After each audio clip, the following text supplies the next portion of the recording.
আলহামদুলিল্লাহ, আমার কোয়েল পাখির বাচ্চা দেওয়া শুরু হয়েছে। আপনারা জানেন 16-17 দিন আগে একটা ভিডিও দিছিলাম যে ইনকিউবেটার আমি প্রায় 150 মতো ডিম দিছিলাম।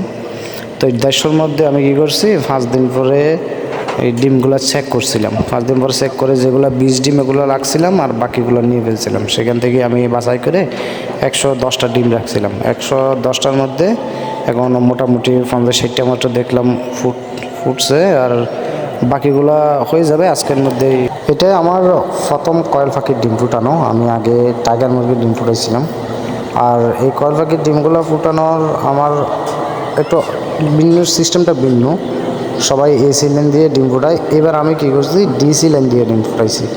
ডিসি বলতে আমাদের এখন তো বর্ষার দিন, এখানে জল বাতাস হলে হয়তো 1-2 দিন কারণ থাকে না। সেক্ষেত্রে আমি কী করলাম যে অন্য একটা সার্কিট এনে ফিটিং করে তারপরে আমি এটাতে ইনকিউবেটারের লাইন দিয়ে শুধু আমি মনে করেন যে DC 12 ভোল্ট থেকেই এগুলো ফুটাইছি।